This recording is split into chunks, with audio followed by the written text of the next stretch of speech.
Iniciando o conteúdo do segundo bimestre, vamos começar abordando num primeiro momento o conceito de cultura, essa maneira de enxergarmos, de entendermos, de analisarmos uma sociedade através dessas várias formas de manifestações artísticas e culturais, mas sobretudo a partir da cultura, imaginando, fazendo um exercício de análise de como se estruturam as relações sociais a partir do que a gente está chamando de cultura, para que depois possamos aqui abordar a temática identidade.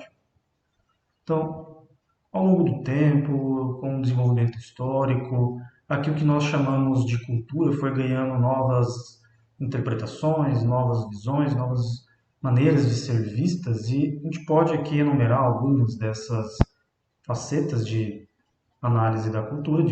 Ao longo do tempo, a cultura foi ganhando novas interpretações, novas formas de fazer referência a essas manifestações.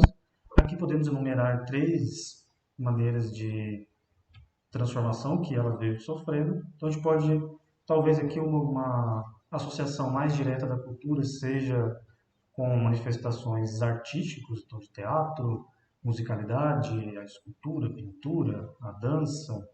Uma outra maneira de olharmos para a cultura seria através da televisão, do cinema, do rádio, ou esses exemplos, essas situações relacionadas aqui a meios de comunicação, a mídia de uma forma geral, ou olharmos para a cultura como aqui a manifestação de folclore, de lendas, de mitos, então como que essas histórias, como essa história oral, principalmente, foi sendo transmitida, como que esse saber foi sendo transmitido de gerações por gerações.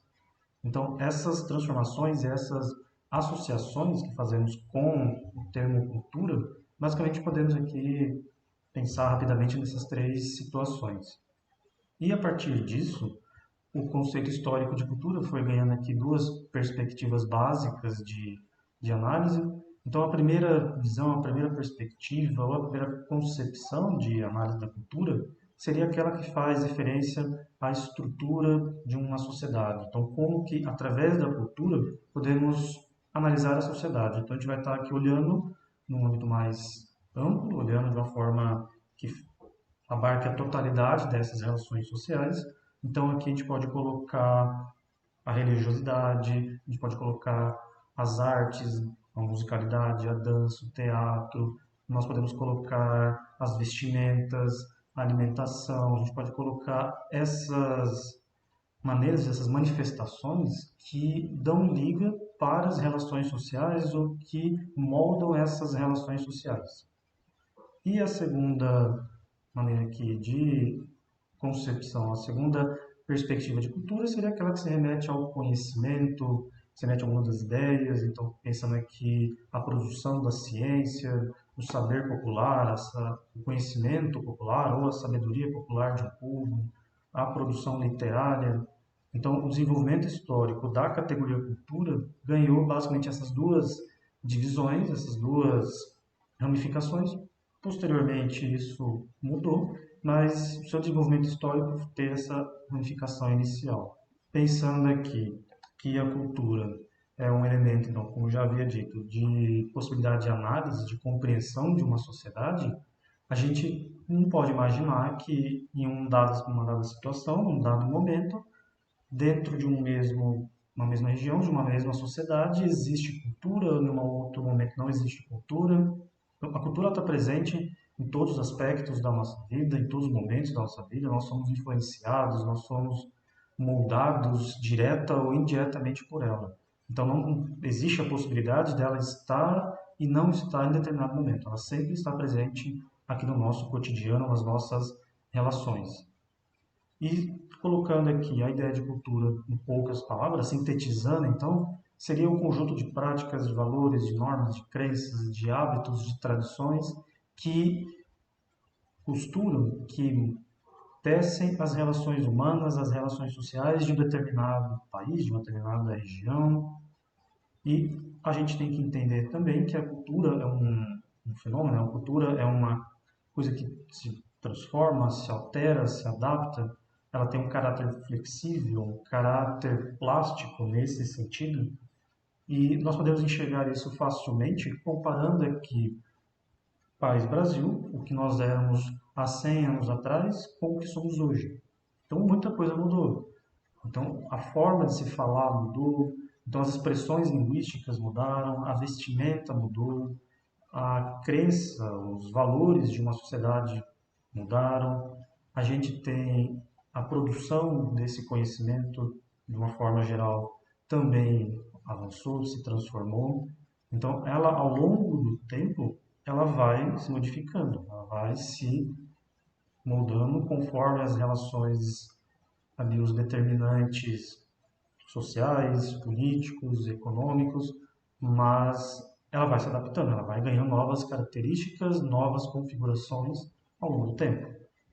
Ou, se a gente puder comparar mais para trás, para imaginarmos uma questão, um exemplo simples, até a palavra, a expressão você. Então, em um dado momento, isso foi vós me ser, que se reduziu a você. Hoje nós já falamos se. Daqui a um tempo, talvez nós nem usemos mais essa expressão, a gente cria uma outra forma de nos referirmos a alguém ou a um indivíduo.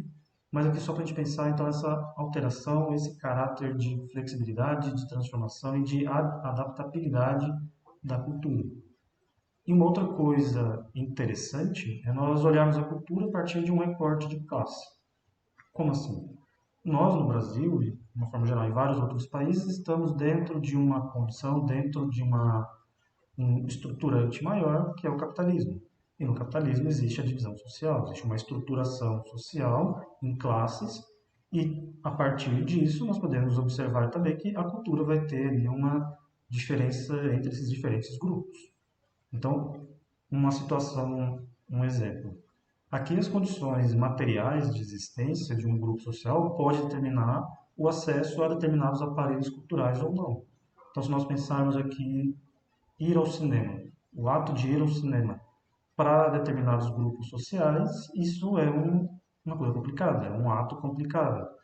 O preço do ingresso é alto, o valor da passagem do deslocamento de trem, metrô ou uma outra forma de deslocamento, o valor disso também é considerável, considerando também que nós normalmente vamos ao cinema e comemos uma pipoca ou uma outra coisa na praça de alimentação, mas de qualquer forma o ato de ir ao cinema tem custos. E para determinados grupos sociais, esse custo é inviável. O valor de se frequentar isso é inviável. Ou nós podemos pensar outros exemplos. Um teatro. Ir ao teatro acaba sendo também um fator de exclusão social pelo valor. Apesar de ter diversas campanhas de valorização do teatro que faz com que o ingresso seja barateado, acabe ficando um valor mais acessível, mas em situações normais, situações mais comuns, teatro é uma coisa mais elitizada. Faz parte de um convívio, faz parte do acesso a esse bem cultural, mas associado a determinados grupos sociais ou a determinadas classes sociais. E aqui a gente, interessante analisar também, a criminalização de determinadas manifestações culturais. Um exemplo disso é o funk. Se nós pegarmos aqui a história do funk, essa trajetória, esse desenvolvimento e observarmos que ao longo do tempo ele passou por diversas tentativas de criminalização, de proibição. Mais recentemente a gente teve um projeto de lei que tentou proibir a execução desse estilo de música, a execução dos bailes funks, ali se alegando que fazia apologia a drogas, que se vendiam drogas. Mas se a gente olhar em vários outros estilos musicais, a gente vai observar também que as letras fazem esse mesmo tipo de apologia, de referência a sexo, a drogas, e em vários outros eventos musicais também, se formos analisar, a gente vai encontrar também situações ali que acabam sendo parecidas com essas que o funk acaba sendo o alvo dessas denúncias. Então, qual que é a ideia? Não é discutir o valor ou não, uma, uma simplicidade ou não da musicalidade, da cultura associada ao funk, mas a gente olhar de uma forma preconceituosa, olhar de uma forma estereotipada e discriminatória de uma manifestação cultural que faz parte de um grupo social específico e o outro grupo social dominante, então a classe dominante, acaba enxergando isso como uma afronta à sua percepção de moral, à sua percepção de bons costumes, de conduta. Então aqui a ideia não é se o funk é ou não um estilo de música que agrada as pessoas, mas pensando que ele faz parte de manifestações culturais de uma classe social específica, que não é a classe dominante. Então aqui a ideia de criminalizar o funk está associada a isso, certo?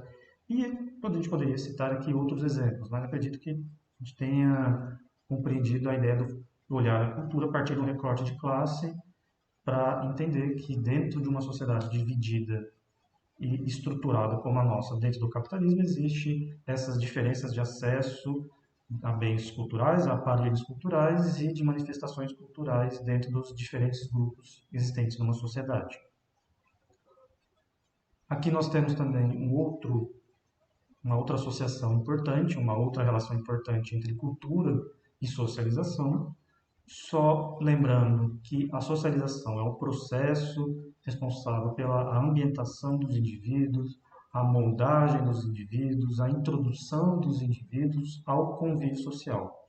Então, todo aprendizado de regras, de normas, de condutas, o que é certo, o que é errado, o que é belo, o que é feio, então todos esses aspectos do convívio cotidiano são diretamente moldados pelo processo que nós chamamos de socialização. Então, de uma forma didática, nós podemos aqui esquematizar, mas lembrando que esse processo é fundamental para qualquer tipo de convívio em sociedade. Ele é o responsável por fazer com que o convívio social seja possível.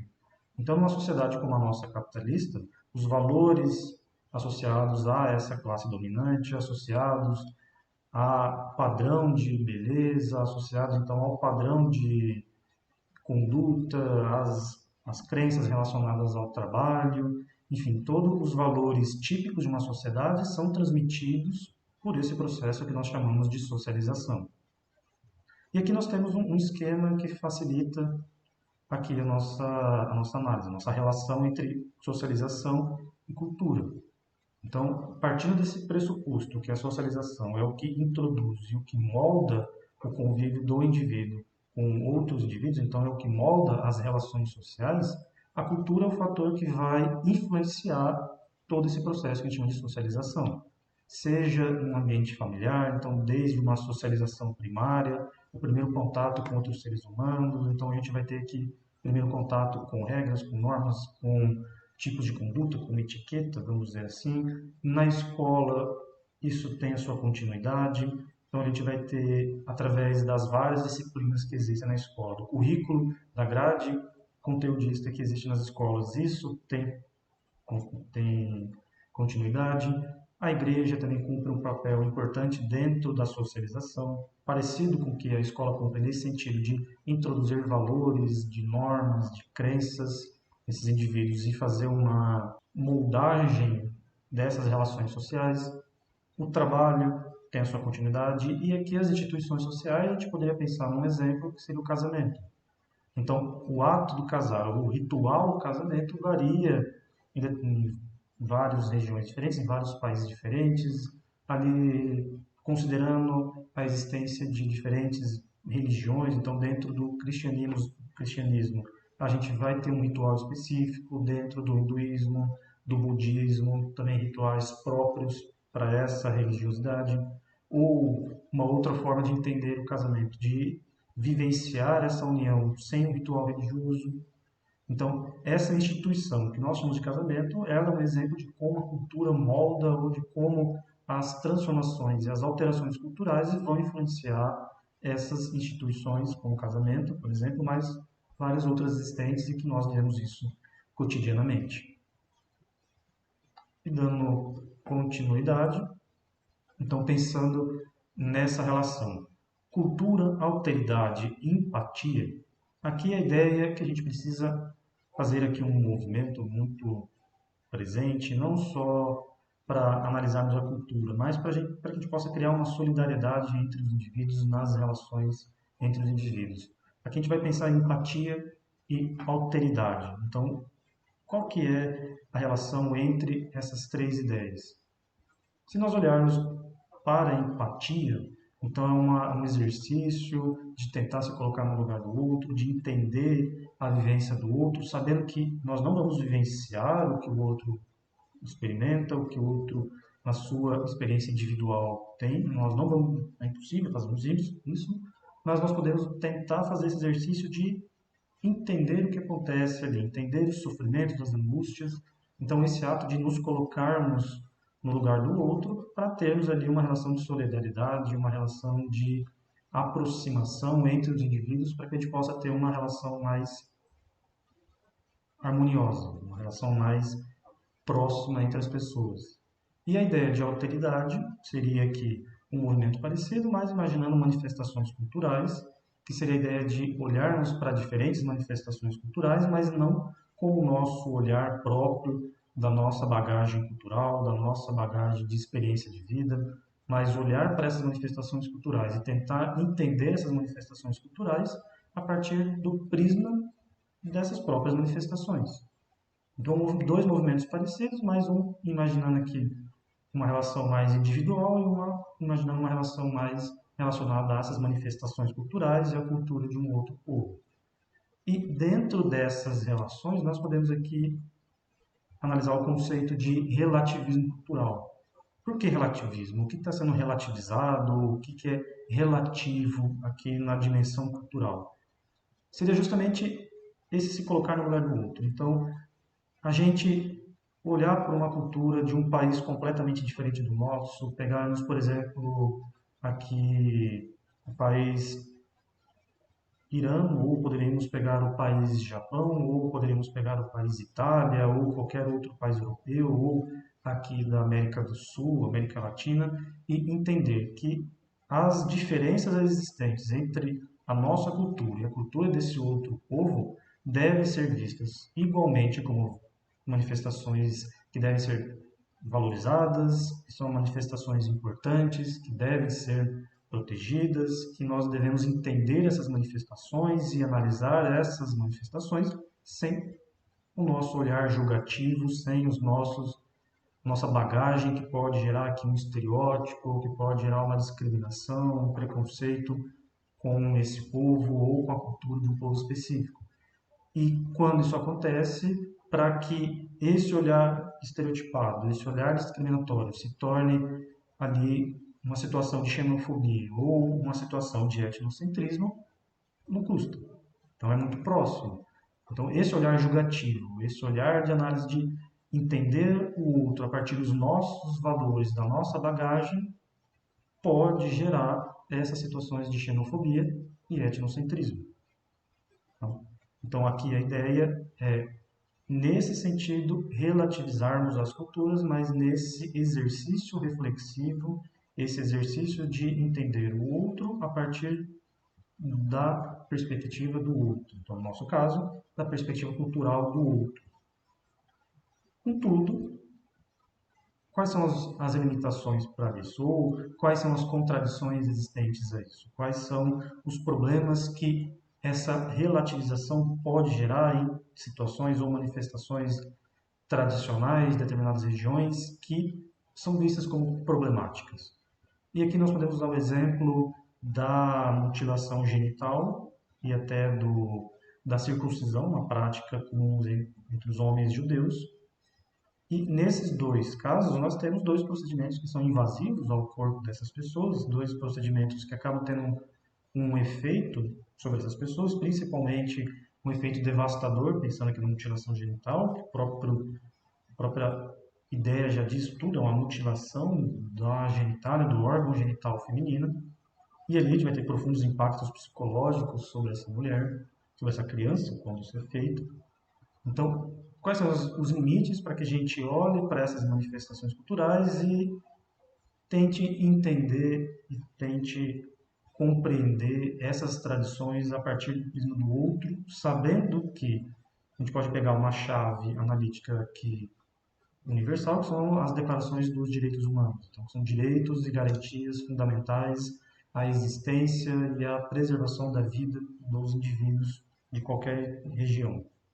Então, essas manifestações, elas podem e acabam sendo questionadas dentro desse prisma dos direitos humanos.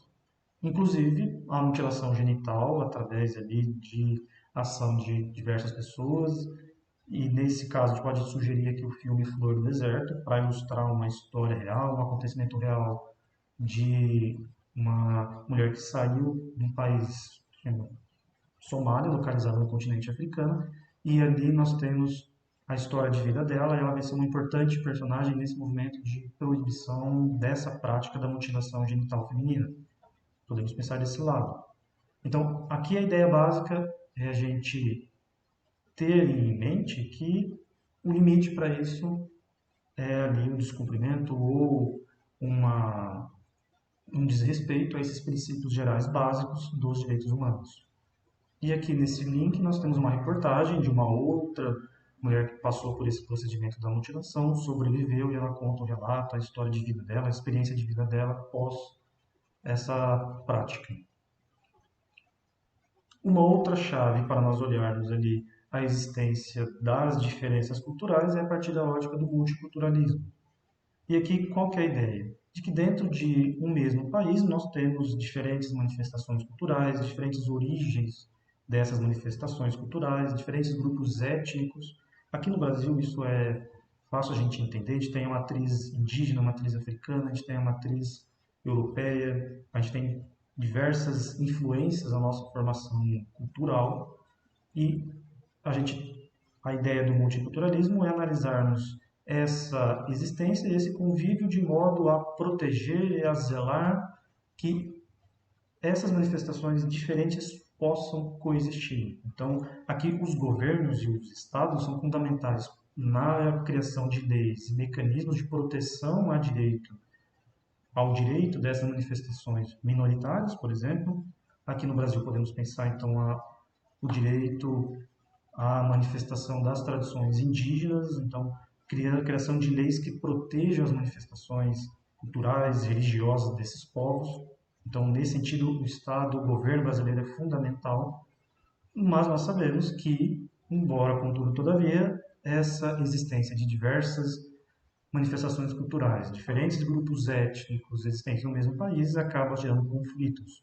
No nosso caso, nós temos sérios problemas com o racismo. Então, o racismo estrutural presente em nosso país, que está aqui desde quando nós fomos organizados, fundados a partir então da escravização de povos africanos, de povos indígenas, do genocídio de povos indígenas, do genocídio da população negra ontem e hoje. Então, nós temos, apesar dessa existência de diferentes grupos étnicos e diferentes matrizes culturais, nós temos um problema muito sério com isso.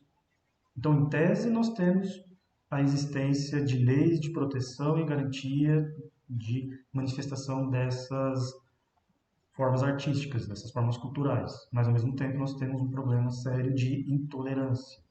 E aqui, um exemplo mais corriqueiro são os respeitos às invasões aos terreiros de Umbanda e Candomblé, que acabam destruindo ali, acabam sendo completamente destrutivos e impedindo que essa manifestação religiosa acabe acontecendo.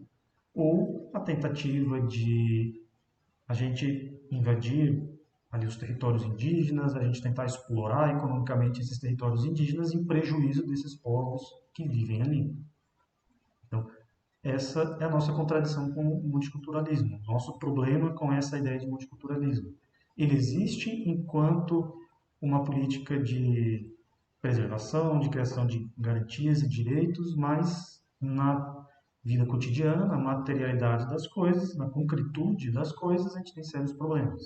Isso não é exclusividade do Brasil, a gente pode pegar exemplos dos Estados Unidos, do Canadá, da Alemanha, de vários outros países onde também existe essa mesma política de ação governamental de garantia e proteção dessas manifestações, mas ainda existem vários e vários exemplos de xenofobia, de uma visão de etnocentrismo, que nós vamos abordar daqui a pouco. Então, uma série de visões de tratamentos preconceituosos à diversidade e às diferenças. E aqui é onde a gente vai enxergar essas visões discriminatórias, preconceituosas, estereotipadas em relação a outros povos, a outros países, a outras culturas. E aqui essa imagem ela tenta trazer essa perspectiva estereotipada de representação de diversos países. Basta a gente olhar para alguns desses para entender que tem alguma coisa muito errada acontecendo com essa representação. Então a gente olhar o Oriente Médio sendo representado por uma arma. Então ali uma clara associação entre povos árabes, povos muçulmanos com o terrorismo. A gente poderia até discutir o que é o terrorismo, não é um caso aqui, mas a gente entender que essa representação do mapa mundi está ali recheada de estereótipos, de preconceito. E é a partir disso que nós vamos abordar então esses preconceitos culturais. Começando pela xenofobia, que nesses últimos anos vem ganhando um espaço tremendo. Na verdade, nunca deixou de existir, na verdade, ela nunca deixou de estar presente no cotidiano de imigrantes, de povos, de países que há poucas décadas atrás eram colônias de países europeus que se tornaram independentes e vão para ali esses países que eram as metrópoles em busca de uma vida melhor. Essas pessoas continuavam sofrendo com esse racismo, com essa discriminação por serem diferentes, por ter esse histórico colonial, e a gente pode colocar essa chave de análise que é a xenofobia. Então, o que é a xenofobia? Essa rejeição a estrangeiros, só que além da rejeição à pessoa estrangeira, essa pessoa imigrante, essa pessoa que vem de um outro país, de uma outra região do mundo, é mais especificamente uma rejeição à bagagem cultural que ela traz consigo. É a bagagem cultural, existe esse temor de que essa bagagem cultural vai ter um impacto, vai influenciar, vai ter ali uma difusão que pode desorganizar as culturas, as manifestações culturais típicas de uma determinada região. Exemplo. Então, se nós olharmos para o continente europeu e esses imigrantes árabes, esses imigrantes africanos que fogem de diversas situações ali de adversidade, de guerra, de fome, de situações de extrema vulnerabilidade, vão para o continente europeu em busca de uma outra possibilidade, de uma outra tentativa de sobrevivência, ali qual que é a rejeição? Além de serem, no caso de africanos, negros, então a gente está associando aqui o racismo, de serem árabes, então também relacionado ao racismo, mas a bagagem cultural árabe, a bagagem cultural desses povos que entram nesses países europeus. Além de todo um discurso que também não faz o menor sentido, de que esses imigrantes vão roubar o emprego das pessoas desses países para onde elas vão, desses países que acabaram sendo ali o ponto de chegada dessas pessoas. Isso não faz sentido, é mais um discurso preconceituoso para inflamar, para incentivar as pessoas a olharem para esses imigrantes de forma preconceituosa, de forma a rejeitá-los. Então existe todo um temor, todo um receio de que a cultura, a bagagem cultural desses povos irá ter um impacto, uma influência na vida cultural desse país de chegada, então, no nosso exemplo aqui, países europeus. No mesmo caso, pensamos nos Estados Unidos. E aqui no Brasil, nós também somos um exemplo de xenofobia. Xenofobia com nossos vizinhos bolivianos, nossos vizinhos paraguaios, então, com essa imagem estereotipada que nós temos de que os povos da América Latina, de que os habitantes da América Latina, por terem uma aparência que nós consideramos aqui próxima aos nossos indígenas, a gente acaba tendo um olhar discriminatório, um olhar xenofóbico, uma manifestação da xenofobia em relação a eles. E, inclusive, já que a gente citou os bolivianos, em São Paulo, na cidade de São Paulo, é comum bolivianos serem encontrados em situações próximas à escravidão, então relações de trabalho próximas à escravidão, uma escravidão contemporânea. Diversos bolivianos são resgatados pela Justiça do Trabalho aqui em São Paulo. A gente pode citar o caso dos haitianos que vieram para cá fugindo de um terremoto que destruiu o país, que vieram para cá e entraram nas universidades, arrumaram empregos, acabaram se tornando presentes no cotidiano de algumas cidades, acabaram sendo vítimas de racismo, de xenofobia. O mesmo pode ser dito em relação a sírios que vieram para cá fugindo da guerra, que por conta da alteração que nós tivemos na lei de imigração, que abandonou o Estatuto do Imigrante, que era uma lei, um código de conduta típico da ditadura civil-militar, dando lugar agora para uma nova lei, trazendo esses elementos democráticos de respeito aos direitos humanos. Em São Paulo, principalmente, como tem uma imagem que eu já vou mostrar, tem uma manifestação de rejeição a esses imigrantes, pelo mesmo temor, pelo mesmo discurso, pelas mesmas crenças. Então, a ideia da xenofobia é essa rejeição a essa cultura, a esses povos, sempre lembrando que xenofobia e racismo são duas coisas que estão extremamente próximos e acabam se confundindo quando a gente olha, quando a gente analisa essa rejeição. E aqui nessas imagens, a gente pode pensar alguns exemplos. Então, aqui no caso dos Estados Unidos, esse muro, essa barreira física para a entrada de imigrantes mexicanos ou de vários outros povos latinos que tentam entrar nos Estados Unidos por essas fronteiras. Aqui a Europa também rejeitando ali essa imagem crítica que tenta fazer a denúncia desse ato de preconceito e discriminação com esses imigrantes, e aqui no Brasil o ato que eu havia comentado. Então, esse ato contrário à nova lei de imigração, que coloca novos termos, novas normas, condutas para olharmos para esses imigrantes. Então, a xenofobia é um exemplo claro de um preconceito que está relacionado a essa rejeição ao racismo. E um outro também relacionado ao racismo é o etnocentrismo.